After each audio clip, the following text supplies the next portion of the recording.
नमस्कार। खेती किसानी से संबंधित महत्वपूर्ण जानकारी एवं कृषि समस्याओं की सटीक निवारण लेकर आपके द्वार हम लाए हैं पूसा समाचार। पूसा समाचार के इस अंक में मैं डॉक्टर शालिनी गौड़ रुद्रा, वरिष्ठ वैज्ञानिक खाद्य विज्ञान एवं फसलोत्तर प्रौद्योगिकी संभाग, एवं मैं डॉक्टर विशाल सोमवंशी, प्रधान वैज्ञानिक सूत्रकृमि विज्ञान संभाग संस्थान की ओर से सभी दर्शकों का हार्दिक स्वागत करते हैं। आज हम दर्शकों को धान की सीधी बिजाई की विस्तृत तकनीकी जानकारी देंगे। पूसा समाचार के माध्यम से विभिन्न प्रदेशों से किसान भाई लगातार अपनी समस्याएं हमारे व्हाट्सएप नंबर 9560297502 पर भेज रहे हैं, जिसका समाधान हम पूसा व्हाट्सएप सलाह सेगमेंट में आपसे साझा करेंगे और अंत में होगी मौसम की खबर। आगे बढ़ने से पहले आप सभी से अनुरोध है कि हमारे संस्थान के चैनल को आप जरूर सब्सक्राइब करें और बेल आइकन दबाना न भूलें, ताकि हमारे YouTube चैनल पर अपलोड किए गए सभी वीडियोस के नोटिफिकेशंस आप तक जरूर पहुंचे। धान की सीधी बिजाई से न सिर्फ जल की बचत एवं ग्रीन हाउस गैस उत्सर्जन में कमी आती है, बल्कि श्रमिकों पर होने वाले व्यय की भी बचत होती है। कई किसान भाइयों ने इस विधि को अपनाया है और बहुत अच्छे परिणाम भी पाए हैं। धान की सीधी बिजाई की विस्तृत जानकारी दे रहे हैं पूसा संस्थान के पूर्व निदेशक डॉक्टर अशोक कुमार सिंह। साथ ही हम आपसे साझा करेंगे सीधी बिजाई कर रहे किसानों के कुछ अनुभव। किसान भाइयों नमस्कार। मुझे उम्मीद है आप धान की खेती की तैयारी कर रहे होंगे और आज मैं आपसे विशेष रूप से चर्चा करना चाहूंगा धान की सीधी बिजाई के बारे में। और इसमें भी विशेष रूप से जो दो विशेष किस्में पूसा संस्थान के द्वारा विकसित की गई हैं, जो कि हर्बिसाइड टॉलरेंट हैं। पहली किस्म है पूसा बासमती 1985 और दूसरी किस्म है पूसा बासमती 1979।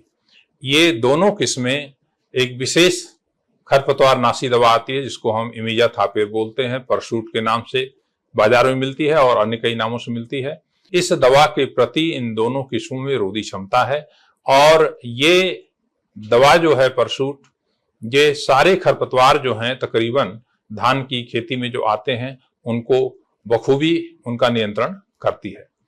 तो क्या क्या हमें सावधानी बरतनी चाहिए धान की सीधी बिजाई में, उन सारे विषयों पर विस्तार में हम आज चर्चा करेंगे। पहले तो मैं बताना चाहूंगा इन दोनों किस्मों के बारे में। पूसा बासमती 1985 115 दिन के अंदर पककर तैयार होने वाली किस्म है और यह पूसा बासमती 1509 का सुधार करके बनाई गई है। वहीं पूसा बासमती 1979 पूसा बासमती 1121 का सुधार करके बनाई गई है और इसकी अवधि करीब 140 दिन की है, बुआई से लेकर के कटाई तक। आमतौर पे जब हम धान की सीधी बिजाई करते हैं तो जो अवधि है करीब 1 हफ्ते कम हो जाती है रोपाई की तुलना में।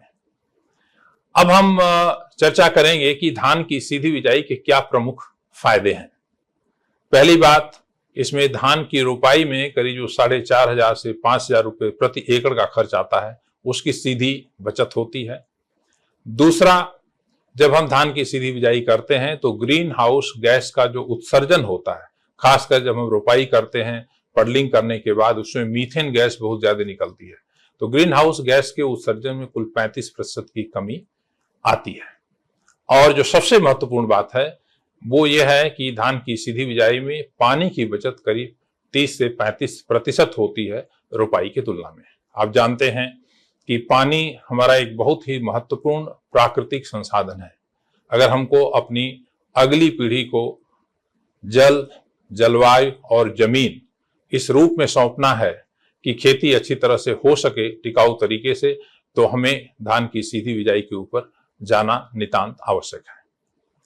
क्या समस्याएं आती हैं किसान भाई, इसको बड़े पैमाने पे अभी क्यों नहीं खेती शुरू किए हैं इसकी, हालांकि काफी पहल हुई है।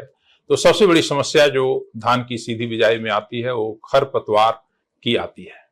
और तमाम तरह के खरपतवार हैं जो कि जब हम धान की सीधी बिजाई करते हैं तो उसमें उगते हैं। ये खरपतवार जब हम धान की रोपाई करते हैं, रोपाई के करीब पहले 15 दिन तक खेत में हम पानी खड़ा रखते हैं, उसकी वजह से खरपतवार का नियंत्रण बखूबी हो जाता है और पानी ही खरपतवार नाशी दवा का काम करता है, लेकिन ये बहुत महंगा तरीका है। पानी हमें बचाना है तो हमको सीधी बिजाई करनी होगी। अब कैसे हम सीधी बिजाई में खरपतवार का अच्छी तरह से नियंत्रण करते हैं, उसी के लिए ये खरपतवार नाशी दवाओं की प्रतिरोधी क्षमता रखने वाली 2 किस्में पूसा बासमती 1985 और 1979 लेकर के हम लोग आए हैं। पिछले वर्ष इनकी खेती काफी बड़े पैमाने पर हुई थी, वो अनुभव ही किसानों के मैं आपसे साझा करूंगा। पहले चर्चा कर लेते हैं कैसे हम सीधी बिजाई करेंगे। तो पहली बात तो हम खेत की तैयारी कैसे करें। धान की सीधी बिजाई 2 प्रमुख तरीकों से की जाती है। पहला तरीका है ड्राई डीएसआर का और दूसरा है वेट डीएसआर का। वेट डीएसआर में तो जिस प्रकार से हम पडलिंग करते हैं धान की रोपाई के लिए, उसी तरह से जहां पे पानी की कमी नहीं है उन क्षेत्रों में, खासकर दक्षिण भारत के कुछ क्षेत्र हैं, वहां पर पानी खेत में भर करके और पडलिंग करके उसमें हम छिटकवा विधि से धान को बो देते हैं, या अब कई नए प्रयोग हो रहे हैं कि द्रोण के द्वारा भी आप लाइन में बिजाई कर सकते हैं, ड्रम सीडर के द्वारा कर सकते हैं। एक जो महत्वपूर्ण बात है वो बीज की मात्रा क्या होगी। तो करीब सीधी बिजाई के लिए 8 किलोग्राम बीज प्रति एकड़ लगता है, खासकर इन 2 किस्में हैं उनकी जो मैंने चर्चा की। और इसके बाद बुआई का क्या तरीका हम अपनाते हैं। तो धान की जब हम सूखी विधि से सीधी बिजाई करते हैं तो उसमें 2 तरीके हैं। पहला तरीका है जिसको हम तरबतर, जिसमें कि पंजाब कृषि विश्वविद्यालय ने काफी काम किया है, और तरबतर तरीके में गेहूं की कटाई के बाद खेत की हम गहरी जुताई करते हैं। जुताई करने के बाद खेत में पाटा लगाते हैं और लेजर लेवलिंग करके खेत को बिल्कुल समतल कर लेते हैं। उसके बाद बुआई से करीब 1 हफ्ते पहले, बुआई का उपयुक्त समय जो है वो 25 मई से लेकर के 15 जून तक का है धान की सीधी बिजाई का। और ये 2 जो किस्में हम बात कर रहे हैं 1985 1979, इसकी बुआई आप जून के पहले सप्ताह से लेकर दूसरे सप्ताह में कर सकते हैं। तो करीब बुआई से 1 हफ्ते पहले आप खेत में पानी लगाइए। पानी लगाने के बाद जब खेत में बत्तर आ जाता है तो खेत की अच्छी तरह से जुताई करिए, और उसमें करीब 1 बैग जो डाई अमोनियम फास्फेट है उसका दीजिए। 30 से 40 kilogram muriate of potash, zinc sulphate 10 kilogram प्रति एकड़ के हिसाब से इसका प्रयोग करिए। और खेत को अच्छी तरह से लेजर के द्वारा 2-3 बार लेवलिंग कर लीजिए ताकि खेत मिट्टी अच्छी तरह से बैठ जाए। जब मिट्टी बैठ जाएगी तो नमी लंबे समय तक खेत में बनी रहेगी। इस प्रकार से तैयार किए हुए खेत में हम सीधी बिजाई करते हैं। सीधी बिजाई के लिए आप जीरो ड्रिल, लकी ड्रिल, या एक नई मशीन आई है बीबीसी करके, जिसमें कि कतार से कतार की दूरी करीब 10 इंच के आसपास और पौधे से पौधे की दूरी भी 6 इंच बरकरार रखती है मशीन, और 8 किलोग्राम बीज प्रति एकड़ पर्याप्त होता है। इसके द्वारा आप खेत में बुआई कर दीजिए, और आप पाएंगे कि करीब करीब 10 दिन के अंदर इसमें अंकुरण अच्छी तरह से हो जाता है। एक बात मैं आप लोगों को और बताना चाहूंगा किसान भाइयों, कि जब हम ड्राई डीएसआर यानी कि सूखी विधि से धान की सीधी बिजाई करते हैं तो तरबतर विधि में बीज की गहराई वो करीब 1.25 से लेकर के 1.5 इंच के आसपास होती है। और जब हम पहले बुआई करके उसके बाद पानी लगाते हैं तो इसमें गहराई बीज की जो है वो 1 इंच के आसपास होती है, 1 इंच से थोड़ा सा कम ही होती है। नमी पर्याप्त होती तो अंकुरण तो अच्छी तरह से इसमें हो जाता है। लेकिन इस बात का आपको ध्यान रखना होगा कि जब आप बिजाई करने के बाद पानी लगाते हैं तो अंकुरण तो जल्दी शुरू हो जाता है, 6 दिन के अंदर ही, 1 हफ्ते के अंदर अंकुरण हो जाएगा। लेकिन उस समय आपको एक बार हल्का पानी फिर लगाना पड़ेगा, ये जरूरी है। जबकि जो आप तरबतर विधि से करते हैं उसमें पहला पानी जो है वो हम करीब 20 दिन बाद लगाते हैं, और उसके तुरंत बाद फिर हम इमिडाक्लोप्रिड दवा का छिड़काव करते हैं। और उसी तरह से जब बुआई के बाद हम पानी लगाते हैं और अंकुरण 1 हफ्ते के अंदर होता है, 1 हफ्ते पे हमको एक हल्का पानी लगाना पड़ेगा, और उसके बाद दोबारा हमें 20 दिन के बाद पानी लगा करके तब फिर इमिडाक्लोप्रिड का प्रयोग करना पड़ेगा। तो इस बात का आप विशेष रूप से ध्यान रखेंगे। बीज की मात्रा जैसा कि मैंने बताया 8 किलोग्राम प्रति एकड़ लगती है। उसे पहले बीज का उपचार भी करना पड़ेगा, और बीज के उपचार के लिए जरूरी है कि उसमें आप जो 2 ग्राम स्ट्रेप्टोसाइक्लिन और करीब 20 ग्राम बाविस्टिन 10 लीटर पानी में घोल लीजिए, और उसमें जो 8 किलोग्राम बीज है उसको करीब 24 घंटे डुबो करके रखिए। इससे बीज अच्छी तरह से उपचारित हो जाता है। इसके बाद बीज को निकाल करके उसको छाया में रख करके सुखा लीजिए और इस बीज का हम बुआई के लिए प्रयोग करते हैं। तो ये तो रहा तरबतर विधि में हम धान की सीधी बिजाई कैसे करते हैं। दूसरा तरीका है जिसमें हम पहले धान की बिजाई कर देते हैं। जैसा कि मैंने बताया, खेत को गेहूं की कटाई के बाद जुताई करके, पाटा लगा करके, लेजर चला करके समतल कर लीजिए और उसमें पहले आप बुआई करिए सीड्रिल के द्वारा उसी तरीके से, और बुआई करने के बाद तुरंत खेत के अंदर पानी लगा दीजिए। तो इस प्रकार से जब हम बुआई करते हैं तो करीब करीब ये मान के चलिए कि 1 हफ्ते के अंदर अंकुरण हो जाता है। दोनों विधियों में क्या फर्क है विशेष रूप से, जब हम तरबतर विधि से बुआई करते हैं तो जो धान के पिछली साल बुआई हुई थी उस खेत में, उसके बीज जो झड़ जाते हैं, वो बीज भी पहली बार जब हम पानी लगाते हैं उसकी नमी के साथ उग जाते हैं। खरपतवार भी बहुत सारे होते हैं, वो नमी के साथ उग जाते हैं। और जब हम जुताई करते हैं तो ये धान की पुरानी किस्म के बीज जो पिछले साल के झड़े हुए हैं और खरपतवार, इसका पूरा समूल नाश हो जाता है। तो इसमें काफी नियंत्रण इसका हो जाता है। ये एक बहुत अच्छा फायदा है।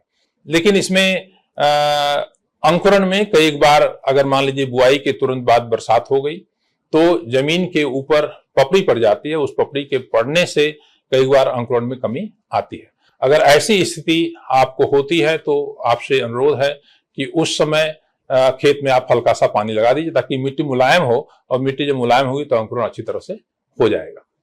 वहीं दूसरी तरफ जब हम बुआई करने के बाद पानी लगाते हैं तो इसमें जो पिछली साल धान की किस्म लगी है उसके बीज भी कुछ अंकुरित होते हैं, और उसके अलावे जो खरपतवार हैं वो ज्यादा मात्रा में आते हैं। लेकिन इसके लिए चिंता करने की जरूरत नहीं है। जब आप हर्बिसाइड टॉलरेंट किस्म का प्रयोग कर रहे हैं तो इसमें जिस दवा का प्रयोग आप करेंगे उस दवा के प्रयोग से अन्य किस्म के धान जिनमें हर्बिसाइड टॉलरेंट का कैरेक्टर नहीं है वो भी मर जाते हैं और खरपतवार भी मर जाता है। दूसरा मैं ये भी बताना चाहूंगा कि कई बार जो हल्की जमीन होती है, रेतीली जमीन होती है, वहां पर बलुई दोमट जमीन में खासकर जो है लोहा तत्व की कमी आपको महसूस होगी, जिसमें पौधों में पीलापन आता है।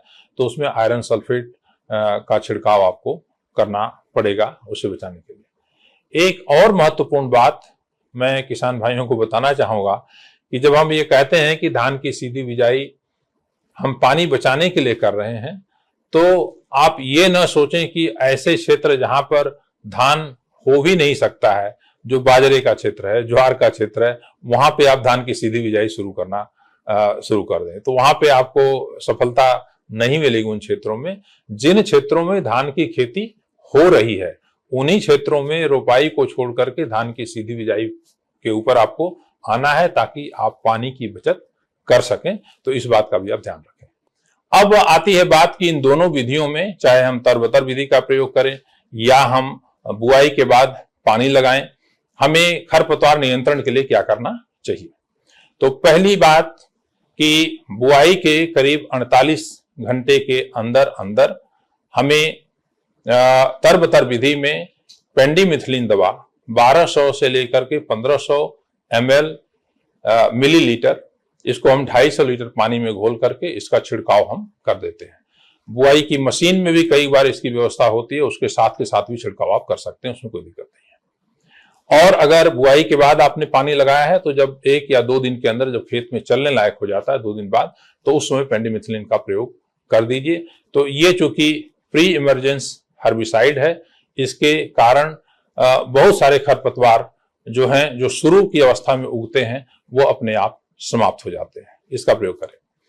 इसके बाद जब आपकी फसल तकरीबन 18 से 22 दिन की हो जाती है और उसमें खरपतवार 2 से 3 पत्ती वाले हो जाते हैं, तो उस समय हमको ये जो विशेष दवा है इमिजाथापिर जिसको बोलते हैं, इसकी करीब 400 से 450 मिलीलीटर मात्रा 250 लीटर पानी में घोल करके उसको हम 1 एकड़ में छिड़काव करते हैं।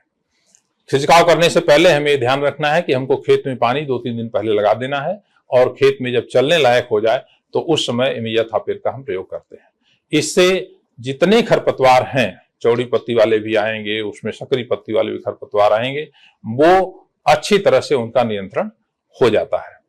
तो ये बात मैं विशेष रूप से बताना चाहूंगा कि जब आप इन तरीकों से बिजाई करते हैं तो अंकुरण भी काफी अच्छा होता है। और जैसा कि आप कुछ चित्र अभी हमारे बैकग्राउंड में देखेंगे तो आप पाएंगे कि इसमें जब अंकुरण हो जाता है और आगे चल करके 25-30 दिन के अंदर खेत पूरी तरह से भर जाता है और देख करके ये नहीं लगता है कि खेत में धान की सीधी बिजाई की गई है या उसको कतार में रोपाई की गई है। तो बहुत अच्छी फसल प्राप्त होती है। पिछले साल इन दोनों किस्मों का प्रयोग हम लोगों ने बड़े पैमाने पर किया था। करीब 1000 किसानों के यहाँ डेमोन्स्ट्रेशन 1-1 एकड़ का लगाया गया था। हमारे साथ कुछ और लोग जो पार्टनरशिप कर रहे हैं इस टेक्नोलॉजी को आगे बढ़ाने के लिए, उनके साथ भी उन किसानों को माननीय राज्यपाल महोदय के द्वारा सम्मानित भी किया गया था। और इसके अलावा बहुत सारे किसान हैं जिन्होंने धान की सीधी बिजाई पूसा संस्थान से बीज लेकर के किया था, तो उनके सबके परिणाम बहुत अच्छे आए हैं। इनमें से कुछ किसान हैं जिनके अनुभव भी हम आपके साथ बाद में साझा करेंगे। और इसमें पूसा बासमती 1985 जो 1509 का सुधार है, उसमें जो औसत पैदावार करीब 26 कुंटल प्रति एकड़ की आई थी। तो आमतौर पे ये अवधारणा रहती है कि जब हम रोपाई करते हैं तो उसमें पैदावार ज्यादा होती है और धान की सीधी बिजाई में पैदावार कमी आती है। ऐसी बात नहीं है। अगर हम फसल की अच्छी तरह से देख रेख करते हैं तो हमें पैदावार उतनी ही प्राप्त होती है, उसमें कोई कमी नहीं आती है। तो ये कुछ बातें थी जो मैं आपके साथ साझा करना चाहता था। दोनों किस्मों का बीज पूसा बासमती 1985 और पूसा बासमती 1989, इन किस्मों का बीज पूसा संस्थान में पर्याप्त मात्रा में उपलब्ध है। जिन किसान भाइयों ने भी बीज नहीं लिया है उनसे हमारा अनुरोध है कि वो आ करके बीज खरीद लें, ताकि बुआई जो है 1 जून के आसपास, 1 जून से लेकर के 15 जून के बीच में वो बुआई इन दोनों किस्मों की कर सके। तो मैं आपसे अनुरोध करता हूं कि आप जल्दी से जल्दी अपनी तैयारी शुरू करें। दूसरी बात मैं आपको ये बताना चाहूंगा कि विशेष रूप से हरियाणा सरकार के द्वारा धान की सीधी बिजाई के लिए 4000 रुपए प्रति एकड़ का अनुदान भी दिया जा रहा है। और इसके लिए अभी कुछ ही दिनों के अंदर जब गेहूं की कटाई पूरी तरह से समाप्त हो जाएगी तो उसके बाद राज्य सरकार के द्वारा पोर्टल खोला जाएगा। उस पोर्टल में जो किसान धान की सीधी बिजाई करना चाहते हैं उनको अपना रजिस्ट्रेशन कराना पड़ेगा। 1.5 महीने 2 महीने तक पोर्टल खुला रहता है। तो सारे किसान भाई जो हमारी बात सुन रहे हैं इस बात को लेकर के जागरूक रहें, अपना रजिस्ट्रेशन जरूर करवाएं। और उसमें एक बार पटवारी वेरिफिकेशन के लिए आता है। धान की सीधी बिजाई हो जाने के बाद खेत को चेक करता है कि बुआई वास्तव में हुई है कि नहीं हुई है। और उसके बाद फसल के कटने से पहले ही करीब 4000 रुपए प्रति एकड़ आपके अकाउंट में ट्रांसफर हो जाता है। तो ये सुविधा सरकार के द्वारा धान की सीधी बिजाई को बढ़ावा देने के लिए दी गई है, उसका भी आप निश्चित रूप से लाभ उठाएं, ये हमारा अनुरोध है। अब मैं ये कहना चाहूंगा कि जो किसान भाई अन्य किस्मों की खेती, जो हमारी बासमती की अन्य किस्में हैं, जैसे पूसा बासमती 1509 है, पूसा बासमती 1692 है, जो कि कम अवधि में पकने वाली किस्में हैं, 120-125 दिन की हैं, या मध्यम अवधि में जो हमारी पूसा बासमती 1718 है, पूसा बासमती 1121 है, या पूसा बासमती 1885 है, या थोड़ी लंबी अवधि की जो किस्में हैं, पूसा बासमती 1401 है, पूसा बासमती 1886 है, या 1728 है, इनकी खेती भी सीधी बिजाई विधि के द्वारा करना चाहते हैं तो बाकी जो हमने तरीके बताए धान की सीधी बिजाई के लिए वो तो ज्यों के त्यों प्रयोग होने हैं। लेकिन एक बात का विशेष रूप से आपको ध्यान रखना है कि इन किस्मों में जिनमें हर्बिसाइड टॉलरेंस का लक्षण नहीं है उन पे आप इमिजा थापेर का प्रयोग बिल्कुल नहीं करेंगे। अन्य कई बासमती किस्म कोई भी लगा रहे हैं तो उसपे इमिजा थापेर का प्रयोग आप नहीं करेंगे। उसमें खरपतवार नियंत्रण के लिए आपको पेंडिमिथिलिन का तो प्रयोग करना है। बुआई के 48 घंटे के अंदर अंदर वही मात्रा करीब 1200 से लेकर के 1500 मिलीलीटर प्रति एकड़ 250 लीटर पानी में। और इसके बाद 20 से 22 दिन बाद एक दवा आती है नामनी गोल्ड, जिसका टेक्निकल है बिस्पेरिबैक सोडियम। उसके अंदर एल्मिक्स एक और दवाई आती है जिसको 8 ग्राम मात्रा मिला करके और 250 लीटर पानी में इसका छिड़काव करें तो खरपतवार का अच्छी तरह से नियंत्रण हो जाता है। लेकिन एक बार दोबारा दोहराना चाहूंगा कि इन किस्मों में जिनमें हर्बिसाइड टॉलरेंस का जीन नहीं है, जैसे कि पूसा बासमती 1985 और 1979 के अलावे जो किस्में हैं उनमें हर्बिसाइड टॉलरेंस का जीन नहीं है, इन किस्मों के ऊपर इमिजाथापिर का प्रयोग आप कतई नहीं करेंगे। तो मुझे उम्मीद है कि जो जानकारी हमने आपके साथ साझा की है उसका फायदा उठाएंगे। और मैं आपको ये बताना चाहूंगा कि ये सावधानी आप बरतेंगे तो खेत में आपको देख करके नहीं लगता है कि इसमें सीधी बिजाई की गई है या रोपाई की गई, इतने बढ़िया फसल होती है। तो इस जानकारी का आप लोग फायदा उठाएं। और कुछ किसान जो कि पिछले वर्ष धान की सीधी बिजाई 1985 और 1979 की किए थे, उनके कुछ अनुभव आगे हम आपके साथ अभी साझा करने जा रहे हैं। जो वीडियो आपको दिखाए जाएंगे उनको भी आप जरूर देखिए और उनकी जो अनुभव है उससे भी फायदा उठाइए। आइए जानते हैं जगतार सिंह जी से कि इस किस्म का इनका खुद का अनुभव क्या रहा है। आप बताएंगे आप क्या इस किस्म के बारे में महसूस करते हैं? डॉक्टर साहब, पहले तो आपका हमारे यहाँ पे पहुँचने का बहुत बहुत धन्यवाद, जो आपने कीमती समय में से समय निकाला हमारे लिए। और डॉक्टर साहब, इसमें बहुत ही कम लागत लगी है। 2 बार तो कार्टाप हाइड्रोक्लोराइड दानेदार जार डाली गई। जो सुंडी आती है स्टेम बोरर, उसको रोकथाम के लिए उसको डाला होगा आपने? हाँ जी सर। उसके बाद में इसमें एक फंगीसाइड कस्टोडिया के नाम से और साथ में M45 डाला गया है और कोई भी इंसेक्टिसाइड नहीं डाला है स्प्रे में।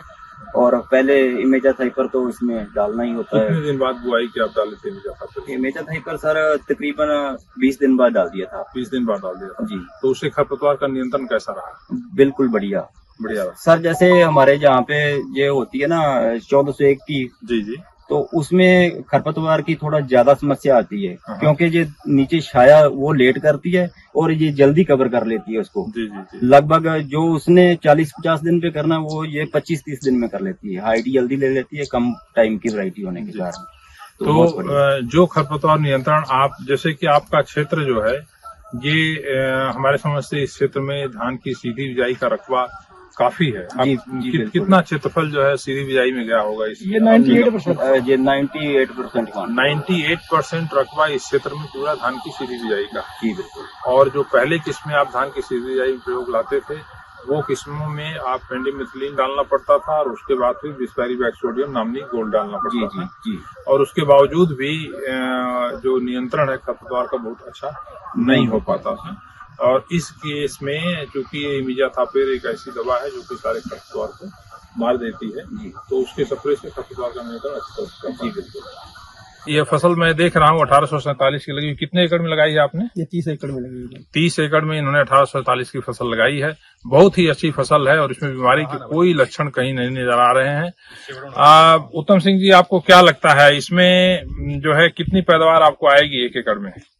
लगभग 30 क्विंटल के हर बार। 30 क्विंटल 1 एकड़ में पैदावार आएगी। आपने जो पत्ती, जैसा कि आप जानते हैं कि यह किस्म विशेष रूप से पत्ती के झुलसा और झोंका रोग, जो ब्लास्ट की बीमारी होती है, और बैक्टीरियल ब्लाइट, इसके लिए रोगरोधी किस्म है। ये दोनों बीमारियां इसमें नहीं आती हैं। तो आपको कोई समस्या इसमें ब्लाइट और ब्लास्ट की तो नहीं दिखी? नहीं दिखी। उसके लिए कोई छिड़काव करने की जरूरत नहीं पड़ी? नहीं। इससे जो है आपके जो दवा में खर्चा आता था पहले, जैसे गर्दन तोड़ आती थी और किस्मों में बहुत ज्यादा उसमें दवा छिड़कनी पड़ती थी और काफी खर्चा आता था, वो आपको नहीं करने की आवश्यकता पड़ती इसमें। जी। तो कुल मिला के कैसी लगती है आपको ये किस्म जो है? बढ़िया है। अच्छा, चलिए, बहुत बहुत धन्यवाद। मेरी सभी किसान भाइयों से ये गुजारिश है कि वो आगे आने वाले दिनों में अगर अच्छी जमीन, अच्छी जलवायु और पानी अगली पीढ़ी को सौंपना चाहते हैं, जैसा कि आप हमारे साथ देख सकते हैं सामने अगली पीढ़ी के बहुत सारे भावी किसान जुड़े हुए हैं, तो हमें इस बात का ध्यान रखना पड़ेगा कि हम धान में पानी की बचत करें और धान की सीधी बिजाई ही इसका एकमात्र तरीका है। आप इसको जरूर अपनाएं और अगली साल इन किस्मों की ज्यादा से ज्यादा मात्रा में खेती करें। अंत में मैं एक सवाल हरप्रीत जी से पूछना चाहूंगा कि आपका कुल मिलाकर के अनुभव कैसा रहा है इस किस्म के बारे में? सबसे पहले डॉक्टर आपका हमारे गांव में और हमारे फील्ड में पहुंचने के लिए बहुत बहुत धन्यवाद करते हैं। हम इस वैरायटी को लेकर हमारा अनुभव बहुत बढ़िया रहा। आपने वैसे तो पहले ही किसानों को बासमती की सभी वैरायटियां समय समय पर दी हैं, लेकिन पानी की बचत और खर्चा कम जी, उसी हिसाब से जो सीधी बिजाई वाली ये वैरायटी दी है, ये बहुत ही अच्छे रिजल्ट आ रहे हैं इसके। इसको जैसे ही हमने सोइंग किया उसके बाद अब लगभग ये 100 दिन की हो चुकी है वैरायटी जी। वैसे आप बताएं इसका टाइम पीरियड दर्शक हाँ, कितने दिन का ये है? जो पूसा बासमती 1509 का सुधार करके बनाई गई है। पूसा बासमती 1509 में करीब 120 दिन का समय लगता है बीज से लेके बीज तक, और ये उससे करीब एक हफ्ते पहले पक करके तैयार हो जाती है। और धान की सीधी बिजाई में वैसे भी जब हम धान की सीधी बिजाई करते हैं तो एक हफ्ता पहले फसल पक के तैयार हो जाती है। पीछे जो फसल है वो 1979 की फसल है। हाँ जी 1979। और ये धान की सीधी बिजाई आपने की है। हाँ जी। इसमें कतार से कतार की दूरी कितनी आपने मेंटेन की? 7 इंच 7 इंच कतार से कतार। और जो पौधे से पौधे की दूरी भी वो भी इतनी है। तो ये कैसे पौधे से पौधे की दूरी कैसे मेंटेन करते हैं? इसलिए कोई विशेष सीधन का प्रयोग करते हैं? बीबीसी की मशीन है जी। बीबीसी की मशीन से आपने प्रयोग किया है। हाँ जी। तो इससे जो है पौधे से पौधे की दूरी और कतार से कतार की दूरी दोनों बरकरार रहती है। फसल आपकी बहुत अच्छी लग रही है। और इसमें आपने इमिजा थापेर या परसूट का छिड़काव किया था, वो बुआई के कितने दिन बाद किया था? वो लगभग किया था जी हमने 30 दिन के बाद। 30 दिन बाद आपने किया? उगाया थोड़ा घास उगाया था, लेकिन घास आमतौर पे हमारी रिकमेंडेशन ये होती है कि 20 दिन के अंदर इसका छिड़काव हम कर दें। लेकिन आप कह रहे हैं कि अगर घास मान लीजिए देर से आई है या उसके 2 पत्ती की जब अवस्था हो जाती है खरपतवार की, उसमें उसका छिड़काव करते हैं, तो वो 20 से 25 दिन के अंदर आमतौर पर छिड़काव सही समय पे करेंगे तो नियंत्रण बहुत अच्छा होगा। कैसा लगता है आपको उस दवा के छिड़काव से इसमें खरपतवार का नियंत्रण बहुत अच्छा हुआ है? हाँ जी, बढ़िया कंट्रोल हुआ है। और कोई खरपतवार आपके खेत में नहीं दिख रहा है। फसल भी बहुत अच्छी लग रही है। और धान की सीधी बिजाई में इसमें क्या आपका अनुमान है, इससे कितनी पैदावार आपको मिलेगी? ये तो पहली बार लगाई है जी बड़ी तो जी। पहली बार लगाई, लेकिन फसल तो देखते हैं 1121 हमेशा लगाते रहे हैं आप जो है, और ये 1121 का सुधार है। तो इसको फसल को देख के क्या लगता है आपका अनुमान? ये तो लगभग 24 क्विंटल की बार कहूँगा। 24 क्विंटल प्रति एकड़ की पैदावार इसमें आएगी। अगर धान की सीधी बिजाई में 1121 की पैदावार 24 क्विंटल आ जाती है तो बहुत अच्छी इसको हमको मानना चाहिए, क्योंकि इसमें बहुत सारे और खर्चे हमारे बच रहे हैं। बहुत बहुत धन्यवाद। प्रिय किसान भाइयों, बहनों एवं दर्शकों, आशा करते हैं पूसा समाचार का यह अंक भी आपकी खेती किसानी से जुड़ी समस्याओं के समाधान में जरूर सहायक होगा। आप सभी दर्शकों से निवेदन है कि ज्यादा से ज्यादा संख्या में हमारे संस्थान के चैनल को सब्सक्राइब करें और पूसा समाचार के हर अंक का लाभ उठाएं। हमारे फेसबुक पेज और ट्विटर हैंडल को भी जरूर फॉलो करें। कृषि से जुड़ी समस्याएं या अधिक जानकारी हेतु हमें दिए गए नंबर पर व्हाट्सएप करें और अपना नाम एवं पता अवश्य लिखें। आपके सुझावों और प्रतिक्रियाओं का हमें हमेशा इंतजार रहता है। कृषि की दिशा में यदि लाने हो नवाचार तो देखते रहिए हमारा साप्ताहिक कार्यक्रम पूसा समाचार। कुछ नए विषयों पर नई जानकारी लेकर हम फिर हाजिर होंगे अगले शनिवार। तब तक के लिए दीजिए इजाजत। नमस्कार।